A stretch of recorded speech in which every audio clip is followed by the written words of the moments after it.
నమస్తే. కిరణ్ టీవీ భక్తికి స్వాగతం. నేను మీ స్వప్న. ప్రస్తుతం మనతో పాటు ఉన్నారు ప్రముఖ ఆధ్యాత్మికవేత్త, జ్యోతిష, వాస్తు పండితులు, దైవజ్ఞ నూకల రవికుమార్ సిద్ధాంతి గారు. నమస్కారం గురుగారు. నమస్కారం అండి. శ్రీమన్ మహాగణాధిపతయే నమః. శ్రీ గురుభ్యో నమః. గురువందనం. ముందుగా నా జన్మనిచ్చిన తల్లిదండ్రులకి పాదాభివందనం తెలియజేస్తూ ఈ కార్యక్రమాన్ని స్టార్ట్ చేద్దాం. తప్పకుండా గురుగారు.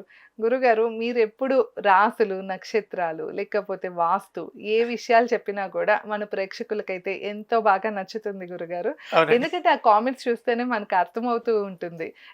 ఎంత బాగా చెప్తున్నారు అని. ఇంకా వాళ్ళకి ఉన్న సమస్యలన్నీ కూడా కామెంట్స్‌లో మనకు తెలియజేస్తూ ఉన్నారు. వీటికి అవునండి. చెప్తారా? వాటికి చెప్తారా గురుగారు అని చెప్పి. అవును. గురుగారు మనమైతే అంటే సమస్యకి తగ్గ పరిష్కారం అయితే ప్రతి ఒక్క సమస్యకి ఉంటూనే ఉంటుంది. అవునండి. ఈ వీడియోలో గురుగారు మనం రాసుల గురించి మాట్లాడుకుంటూ వద్దాము. ఒక్కొక్క రాశికి సంబంధించిన క్షేత్రం అనగా ఇప్పుడు ముఖ్యంగా ఫస్ట్ వచ్చేసి మేషరాశితో మొదలు పెడదాం. ఈ అవునండి. మేషరాశి వారికి ఒకవేళ టైం బాలేదు, ప్రస్తుతం అయితే ఏలినాటి శని నడుస్తూనే ఉంది. అవును. మాకసల పరిస్థితి బాలేదు. జీవితంలో ఎదుగుదామని ఎంత ప్రయత్నించినా ఉన్నత స్థాయికి వెళ్ళలేకపోతున్నాము. అవును. ఉద్యోగం రావట్లేదు, లేకపోతే వ్యాపార అభివృద్ధి కలగట్లేదు, వివాహం అవును. అవ్వట్లేదు, లేతే సంతానం అవ్వట్లేదు, అప్పుల్లో ఉన్నాము. ఇలా ప్రతి రాశికి సమస్యలుంటాయి. అవును. ముఖ్యంగా ఇప్పుడు ఈ మేషరాశి వారికి తీసుకుంటే వీళ్ళకి టైం బాగోనప్పుడు ఏ అవును. దేవాలయాన్ని లేకపోతే ఏ దైవారాధన చేసుకుంటే, ఏ తప్పకుండా. క్షేత్రానికి వెళ్తే వీళ్ళ జీవితం మారుతుందో తెలియజేస్తారా? మేషరాశి అని చూసుకున్నట్లండి, అశ్విని నక్షత్రం 1, 2, 3, 4 పాదములు మరియు భరణి నక్షత్రం 1, 2, 3, 4 పాదములు, కృత్తికా నక్షత్రం 1వ పాదంలో ఉన్నవాళ్ళు ఈ మేషరాశిలోకి వస్తారు. హ్మ్. ఇప్పుడు పేరు బలాన్ని కొంతమందికి నక్షత్ర బలాన్ని మేషరాశికి అని తెలీదు ఏ రాశి అంటే అవును. ఆ అనే అక్షరం అప్పారావు అని పేరు మీద కానీ, అశ్విని అని పేరు మీద కానీ, అఖిల్ అని పేరు మీద కానీ, అఖిలేంటేశ్వరి అని పేరు మీద కానీ, అరుణ అని పేరు మీద కానీ, లేకపోతే అమర్ అని పేరు మీద కానీ, ఏ అనే అక్షరంతో ఎవరికైతే స్టార్ట్ అయిందో హ్మ్. ఆ అనే అక్షరంతో చాలా మంది పేర్లు ఉంటాయి. ఆంధ్రజ్యోతి, ఆంధ్రభూమి, ఆంధ్రప్రభ, అవును. ఏబిఎన్ ఇవన్నీ ఏవేవి ఉన్నాయో ఇవి ఈ యొక్క పేర్ల మీద ఉన్న వాళ్ళు కొంచెం ఏలినాడ్సిన ప్రభావం వల్ల చిక్కుల్లో పడే ఆస్కారాలు బహు ఎక్కువగా కనిపిస్తున్నాయి. ఓకే. ఎప్పటి నుంచయ్యా అంటే హ్మ్. కరెక్ట్‌గా 7 మాసాల నుంచి వీళ్ళ యొక్క ప్రభావం మేషరాశికి బాగోలేదు. అంటే జాతక బలంలో లగ్నాత్తు ఏం చెప్పాడంటే శాస్త్రంలో ఇవి ఒక్కొక్క లగ్నం 2 గంటలు ఉంటుందండి. హ్మ్. రోజుకి 24 గంటల్లో లగ్నం 12 లగ్నాలు ఉంటాయి. ఒక్కొక్క లగ్నం 2 గంటలు ఉంటుంది. జాతక భావం అలా అనుకున్నట్లయితే చాలామంది ఏలినాటి శనిలో కూడా మంచి కోట్లు తీస్తున్నారు ఏంటంటే అని కామెంట్స్ పెడుతున్నారు కూడా. అవును. వీడియోస్‌లో హ్మ్. చూస్తున్నాను. ఇక్కడ హ్మ్. చూసుకున్నట్లయితే లగ్నాత్తు ఏ ఏ లగ్నంలో జన్మించారో కొన్ని కొన్ని లగ్నాలు చెప్పడం జరిగింది. సింహ లగ్నం, మకర లగ్నం. హ్మ్. ఈ యొక్క లగ్నాలు చెప్పడం జరిగింది. సింహ లగ్నం, మకర లగ్నం ఏమిటయ్యా అని అడిగితే హ్మ్. సింహ లగ్నానికి రవాధిపతి, మకర లగ్నానికి శనాధిపతి ఇలాగా ఓకే. ఉన్నతమైన లగ్నాలు ఉన్న వాడికి ఏమి చేయదు ఏలినాటి శని అని చెప్పడం జరుగుతుంది. కొంతమందిని అడుగుతున్నాం.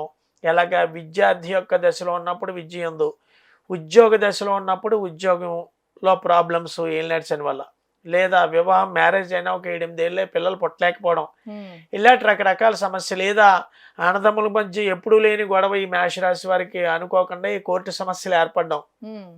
శని యొక్క ప్రభావం ఎవరు దేనివల్ల లొంగుతారో ఆ రకంగా మళ్ళీ చేసే ఆస్కారాలు ఎక్కువగా ఉంటాయి. ఈ యొక్క ఓకే. ఏలినాటి శని కంటే శని ప్రభావం, శని భగవానుడి యొక్క ప్రభావం, ఈ హ్మ్. గ్రహం ఏంటంటే అర్థమైంది. హ్మ్. ఏదో రకంగా బాధ పెట్టాలి, మనిషిని చంపేయకుండా. అదేగా. ఎందుకంటే మారకతత్వం ఎవడు ఏలినాటి హ్మ్. శనిలో కానీ, అర్ధాష్టమ శనిలో కానీ, అష్టమ శనిలో కానీ మారకం అంటే మరణం. హ్మ్. ఈ ఓకే. మారకం ఇవ్వకుండా ఏ రకంగా కృంగపరచాలో అంటే ఏంటి, అప్పటి వరకు భగవంతుడు అనే వాడి మీద, తల్లిదండ్రుల మీద కానీ ధ్యాస లేని వాడికి కానీ, ఆ! వీడిని కన్న పెంచి తల్లిదండ్రులు కూడా వదిలేసి అక్కడ బెంగుళూరులో ఉద్యోగం చేసినా ఎలా ఉన్నావా అమ్మా అని అడగడం కూడా లేని వాడికి ఈ యొక్క శని యొక్క ప్రభావం ఏ రకంగా ఉంటుంది. పితృదేవతలు అంటే ఏంటంటే పెద్దవాళ్ళు. హ్మ్. అది కాకుండా మన ఎదురుగుండా కనిపించే తల్లిదండ్రులు కూడా ఆదరణ చెందక, ఓకే. మీకు అర్థమైందని, ఆ! కనీసం తిన్నావా అని అడక్క ఉన్నవాడిని విపరీతమైన బాధ ఏర్పరిచే ఆస్కారం శని భగవానికి ఉంటుంది. ఎందుకంటే ఇతనిలో ఒక రాజనీతి ఉంది. హ్మ్. ఎవరైతే నిత్యం తల్లిదండ్రులను ఆనందంగా హ్యాపీగా చూస్తారో, నిత్యం గుడికి ఎవడెళ్తాడు చూడండి.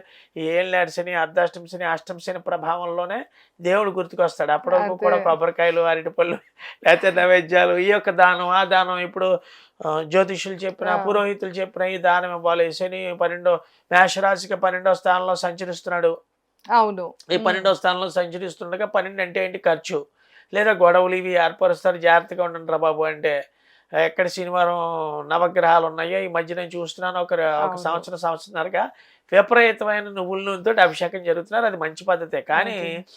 చాలా మంది గ్రహారాధన చేయలేని వాళ్ళు ఏ యొక్క గుడికి వెళ్తే ఈ మేషరాశిలో ఉన్న వాళ్ళు అత్యద్భుతమైన ఫలితం చూస్తారు అని వీళ్ళు అసలు చూసుకున్నట్లయితే అంటే వీళ్ళ స్వభావం ఎలాంటిది వీరి యొక్క గురుగారు? స్వభావం యాక్చువల్లీ మేషరాశిలో ఉన్నది కొంచెం కోపంగా ఎక్కువగా ఉంటూ ఉండడం, హ్మ్. అంటే అనుకున్నది సాధించే వరకు పడుకోలేకపోవడం, హ్మ్. తర్వాత ఒక్కొక్క చిన్న చిన్న వాటికి విపరీతమైన కోపార్జన తీసుకొచ్చి వాళ్ళు ఓకే. చేయాలనుకున్న పని వదిలేసి ఇంకో పని మీద కాన్సన్ట్రేట్ చేయడం, హ్మ్.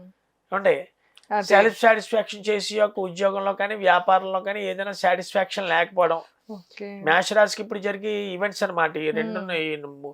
ఫస్ట్ హాఫ్ 2.5 years, ఇది 3 గతంలో చెప్పాను ఓకే. మీకు. అవును. 3 ఫేజెస్ కింద ఏర్పడుతుంది శని భగవాన్. 2.5 years ఒక దాంట్లో, 2.5 years ఒక దాంట్లో, 2.5 years ఒక దాంట్లో ఉన్న మీదట ఇప్పుడు మేషరాశికి 12th హౌస్లో ఉన్నాడు హ్మ్. సాటర్న్, అంటే శని హ్మ్. భగవానుడు. ఇప్పుడు జన్మస్థానంలోకి వస్తాడు, తర్వాత ధనస్థానంలోకి వెళ్తాడు. హ్మ్. ఇప్పుడు 12th హౌస్లో ఉన్నప్పుడు చాలా మానసిక ఇబ్బందులు ఎక్కువ పెడతాడు అనమాట. ఓకే. ప్రధానంగా చూసుకున్నట్లయితే భార్యాభర్తల మధ్య గొడవలు ఏర్పరచడం, వివాహం హ్మ్. అయిన వాడికి హ్మ్. ఏ అవును. యొక్క నక్షత్రం జరుగుతుంది విపరీతంగా అని చూసుకున్నట్లయితే హ్మ్. విపరీతమైన డబ్బు ఉండొచ్చు, లేకపోతే ఇంకొండదు. కీర్తి భంగం చేస్తాడు కొంతమందికి, అంటే ఓకే. అపకీర్తిలు తీసుకురావడం ఏదో రకంగా. బాబు హ్మ్. హెరాస్ చేసేస్తుందని, బాబు అంటే కాదు వీడు హెరాస్ చేస్తున్నాడని నన్ను ఆయన వీళ్ళు పోలీస్ స్టేషన్ వరకు వెళ్ళడం. ఓహ్! ఈ 12th హౌస్లో సాటర్న్ ఎలా చేస్తుందంటే మెయిన్గా వైవాహిక జీవితాన్ని తలనొప్పులు తీసుకొచ్చే ఆస్కారాలు ఎక్కువగా చేస్తుంది. ఓకే. ఒకరి మీద ఒకరు నిందలు వేసుకోవడం, భార్య మీద భర్త, భర్త మీద భార్య. ఈ ఆహా! యొక్క సమస్య నుంచి బయటపడాలి అంటే హ్మ్. సుబ్రహ్మణ్యేశ్వర స్వామి యొక్క దేవాలయం ఫలని అని ఉందండి అవును గురుగారు. ఆ! మెడ్రాస్ దగ్గర. అవును. ఆ యొక్క ఫలని అనే దేవాలయానికి ఎవరైతే వెళ్తారో ఈ మేషరాశి వాళ్ళు వెళ్ళి ఏం చేయాలి, హ్మ్. ఇక్కడ వీరు ప్రధానంగా అక్కడ పూజ చేయించినా చేయించకపోయినా స్వామివారి గుడి చుట్టూ హ్మ్. 9 ప్రదక్షిణాలు చేయాలి. ఓకే. హ్మ్. ఆర్థికంగా లేదా ఆరోగ్యమైన బలోపేతంగా లేనప్పుడు 9 ప్రదక్షిణాలు చేసి నీరసం అనుకున్న వాళ్ళు హ్మ్. అక్కడే స్వామివారి చుట్టూ గుడి చుట్టూ తిరుగుతున్నాను కూర్చుని ప్రశాంతంగా హ్మ్. ఓం సం శరవణ భవ అన్న యొక్క మంత్రాన్ని చదవాలి. ఎన్నిసార్లు చదవాలి, హ్మ్. ఇక్కడ ఎవరికి ఎంత వయసు అయితే, ఇప్పుడు ఎగ్జాంపుల్ నా వయసు 40 years అయితే 40 minutes ఓం శరవణ భవ అనాలి. ఓకే. మీ ఏజ్ 35, ఎవరైతే మేషరాశిలో జన్మించిన వారో వారి వయసు ఎంతో అన్ని నిమిషాలు ఆ! స్వామివారి యొక్క స్మరణ చేయాలి. హ్మ్. చాలా మంది అడుగుతారు, ఇతను వీడియో చేశాడు కదా, సుబ్రహ్మణ్యేశ్వర స్వామికి పాలనకి అసలు మేషరాశికి సంబంధం ఏమిటి, హ్మ్. జరిగేది ఏం నడిచాను కదా అంటే, మేషరాశిలో ఉన్న వాళ్ళు కుజుడి యొక్క అనుగ్రహంలో జన్మిస్తారు. ఈ ఆ! రాశాధిపతి కుజుడు. ఓకే.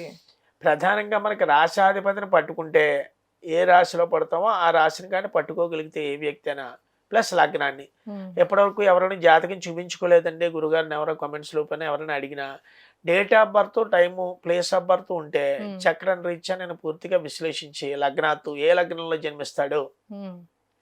ఆ లగ్నం రీత్యా ఏ దేవతారాధన చేయాలి. ఇప్పుడు ఏంటంటే మనకి హ్మ్. సమయానుకూలంగా మేషరాశి గురించే మాట్లాడుకుంటున్నాం కాబట్టి ఈ అవును. మేషరాశిలో ఉన్న వాళ్ళు తప్పకుండా ఈ పళని అయిన సుబ్రహ్మణ్యేశ్వర స్వామి గుడికి వెళ్ళి, హ్మ్. ఎన్నిసార్లు వెళ్ళాలి గురువుగారు, ఇది జీవితాంతం సంవత్సరానికి ఒక్కసారి ఈ పళని ఎవరైతే మేషరాశిలో జన్మించిన వారు ఉంటారో ఆ! వారు పళని దేవాలయానికి వెళ్ళి ఆ యొక్క సుబ్రహ్మణ్యేశ్వర స్వామి గుడి ఎదురుగుండాలి కానీ, లేకపోతే అలాగ ఆవరణలో ఎక్కడో అక్కడ కూర్చుని కానీ ఓం శం శరవణ భవ అన్న హ్మ్. మంత్రాన్ని వాళ్ళ వయసు ఎంతసేపు ఉందో అంతసేపు స్మరించినట్లయితే, హ్మ్. ఇంట్లో కొంతమంది అడుగుతారు పొద్దుట వెళ్ళాలా, మధ్యాహ్నం వెళ్ళాలా, సాయంత్రం వెళ్ళాలి, రాత్రి వెళ్ళాలి. అవును. గుడి ఎప్పుడు తెరిచుంటే అప్పుడు వెళ్ళాలి. అంతే. దానికి ఈ రోజు ఆ రోజు అని ఏం లేదు. కానీ హ్మ్. మంగళవారం నాడు కానీ స్వామివారిని దర్శించుకున్నట్లయితే ఏ సంవత్సరంలో వెళ్ళినా సరే హ్మ్. చాలా జాగ్రత్తగా ఉండాలి. ఎందుకంటే మంగళవారం నాడు ఎవరైతే స్వామివారిని దర్శించుకుంటారో వీళ్ళు ఇతి బాధలన్నీ పోతాయి. ఇతి బాధలు అంటే ఓకే. ఏంటంటే ఎడ్యుకేషన్ లైన్లో ఉన్న వాళ్ళు ఉంటారు, హ్మ్. లేదా ఉద్యోగం రాని వాళ్ళు ఉంటారు, అవును గురుగారు. అనారోగ్య సమస్యలతో బాధపడుతున్న వారు ఉంటారు, హ్మ్. లేదా సంతాన సమస్యలతో బాధపడుతున్న వాళ్ళు ఉంటారు. అవును. ఇలాంటి ఎవరైతే ఉన్నారో మేషరాశిలో ఏ రకమైన సమస్య ఉన్నా హ్మ్. ఈ యొక్క పళనియాన దేవాలయానికి వెళ్ళి సందర్శించి, నేను చెప్పడం మరీ చెప్పడం కారణం ఏంటంటే, ఇక్కడ ఏదో ఇల్లు వచ్చాం సిద్ధాంత్ గారు చెప్పారని వచ్చాడు కాకుండా, హ్మ్. అక్కడ ఒక ఆసనం లాంటిది వేసుకుని కూర్చుని మనం హ్మ్. కనీసం ప్లాస్టిక్ కవరో కాగితం ఏదో కింద కూర్చోకూడదు. భూమాత లాగుతుంది కాబట్టి, ఓకే. ఆకర్షణ శక్తి ఉంది భూమాతకి కాబట్టి, హ్మ్. మనం ఏదో ఏదో ఒకటి ఒక వేసుకొని ఆసనం ఆసనం వేసుకుని వేసుకొని కూర్చుని కూర్చోవాలి. అక్కడ తూర్పుగా కానీ ఉత్తరంగా కానీ ఎటు దిక్కునైనా, ఇప్పుడు దిక్కుడు దేవుడికి ఇక్కడ వాస్తురీత్యా దిక్కులు లేవు అంతే. దేవాలయానికి. అవును. అంతా ఇక్కడ దేవుడే దిక్కని వెళ్ళిన వ్యక్తికి ఇంకా దిక్కులు లేవు. అందుకని అంతే. ఏ దిక్కులో కూర్చున్నా పర్వాలేదు. హ్మ్. ఈ వెళ్ళిన వ్యక్తి ఆడవారైనా మగవారైనా, అవును. ఇక్కడ మేషరాశిలో జన్మించిన వారు హ్మ్. ఓం శం శరవణ భవ అన్న మంత్రాన్ని హ్మ్. ఆ యొక్క వయసు ఎంత ఉందో ఆ వయసు రీత్యా స్మరించుకుని, హ్మ్. దొరికితే ఆ వేళ, లేని వాడికి ఒక పూట వెళ్ళిన రోజున భోజనం పెట్టించడం చాలా మంచిది. అది సుబ్రహ్మణ్యేశ్వర స్వామి తిన్నాడు అన్న ఊహ ఉండాలి వీళ్ళకి. ఓకే. ఆడవాళ్ళకైనా పెట్టచ్చు, మగవాళ్ళకైనా పెట్టచ్చు. ఇక్కడ లింగ భేదం లేదు. ఎవరో ఒకరికి ఒక వ్యక్తికి భోజనం పెట్టిస్తే ఆ మంగళవారం నాడు చాలా అత్యద్భుతమైన ఫలితం చూస్తారు. తద్వారా చాలా మంది ఇప్పుడు ఈ మేషరాశి అని తెలీదు, అవును గురుగారు. ఆ అనే అక్షరంతో ఉన్నాం, లేదా మేము ఫారెన్ లో ఉంటున్నాం, పళని వెళ్ళడానికి కుదరదు. అవును. ఎందుకంటే వీళ్ళు అంటే ఇప్పుడు వీలు ఉందనుకోండి వెళ్తారు. అలా కాకుండా ఎక్కడో వేరే కంట్రీలో ఉన్నాము, లేకపోతే వాళ్ళ పిల్లల కోసం చూసే వాళ్ళు కూడా ఉంటారు వీడియో. అవును. ఎందుకంటే మా పిల్లలు మేషరాశి గురుగారు, మీరు చెప్పినట్లు వాళ్ళకి ప్రెసెంట్ బాలేదు, పెళ్ళి అవ్వట్లేదు, ఎన్ని సంబంధాలు చూసినా, లేకపోతే అక్కడ వాళ్ళకి జాబ్ రావట్లేదు అని ఇలా ఇబ్బందిలో ఉన్నారు మా పిల్లలు అన్నప్పుడు వాళ్ళుగా రాలేరు కనుక వాళ్ళకి ఏం పరిహారం ఉంటుంది గురుగారు? తప్పకుండా అండి. ఇది ఏంటంటే అండి, అమావాస్య వెళ్ళిన షష్ఠి నాడు నా పీఠం యందు, నా ఆశ్రమం దగ్గర అమావాస్య నాడు దాటిన తర్వాత వచ్చిన షష్ఠి నాడు మేషరాశి వారికి ప్రత్యేకంగా ఒక పూజా కార్యక్రమం సుబ్రహ్మణ్యేశ్వర స్వామిని పెట్టించి జంట సర్పాలకు అభిషేకం చేయించి తద్వారా సుబ్రహ్మణ్యేశ్వర పాశుపతం జరగడం జరుగుతుంది. ఆ పాశుపతంలో ఏంటంటే పాశుపతం మూలం చేస్తూ హోమం చేయడం జరుగుతుంది. ఎవరైతే ఈ మేషరాశిలో జన్మించి సంవత్సరానికి ఒకసారి హోమ ప్రక్రియను చేసుకుంటారో వాళ్ళకి అత్యద్భుతమైన ఫలితాలు ఉంటాయి. ఏ రకం పాశుపతం అంటే చాలా మందికి తెలుసు, కొంతమంది తెలియని వాళ్ళకి ఏం చెప్తున్నా అంటే, మనం ఏమైతే బాధలో ఉన్నామో పాశుపతం అంటే ఇది పాము లాంటిది అనమాట అండి. పావును చూసేటప్పటికి చాలా జంతువులు ఉంటాయి, పావును చూసేటప్పటికి కొట్టేసి చంపేసి కన్నా ముందు భయపడి వెనక్కి వెళ్ళిపోతూ ఉంటారు. అలాగా మనకి ఇతి బాధలు ఏమున్నాయో ఈ పాశుపతం చేయించడం వల్ల అవి భయపడి వెనక్కి వెళ్ళిపోయే ఆస్కారాలు ఎక్కువగా ఉంటాయి. పాశుపతం అనడానికి ఏంటంటే ఈశ్వరుడి దగ్గర అంశ అండి, సర్పం అనగా. ఈ పాశుపతాల్లో చాలా పాశుపతాలు ఉన్నాయి. ఇక్కడ చాలా పాశుపతాల్లో ఎవరికి ఏ పాశుపతం, వివాహం అనే వాళ్ళకి కన్యా పాశుపతం జరుగుతుంది, ఉద్యోగం రాలేదని వాళ్ళకి వేరే ఉద్యోగ పాశుపతం జరుగుతుంది, ఆరోగ్యం గురించి ఆయుష్ పాశుపతం జరుగుతుంది. ఇలా వాళ్ళకి సంకల్పానికి తగ్గట్టుగా చేసి ఇక్కడ ఏం చేస్తున్నారు సిద్ధాంతి గారు అన్నదానికి లైవ్ వీడియో కూడా ఎవరు 1:1 అండి. ఉదాహరణకి మీరు చేయించుకుంటున్నారు స్వప్న అన్నవిడ, ఎక్కడో మీరు యూకేలో ఉంటున్నారు, వీళ్ళు ఏం జరుగుతుందో నిజంగా మన దగ్గర డబ్బులు తీసుకున్నారు చేస్తున్నారో లేదా అనడానికి ఆ సమయానికి వాళ్ళకి మనం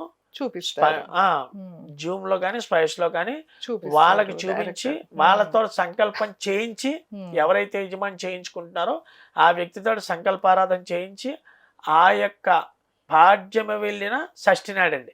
ఇక్కడ వాళ్ళకి తారాబలం నప్పిందా లేదా అనవసరం.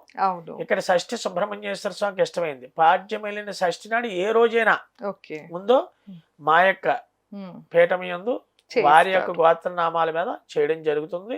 ఆ హోమం కూడా పాశుపత హోమం చెప్పాను కదా, సుబ్రహ్మణ్య పాశుపతం దేనికి, రుణ బాధలు తొలగించుకోవడానికి, అనారోగ్య సమస్యల దగ్గర నుంచి ప్రత్యేకంగా ఈ మేషరాశి వాళ్ళకే అండి సుబ్రహ్మణ్య పాశుపతం, అన్నిటికీ కాదు.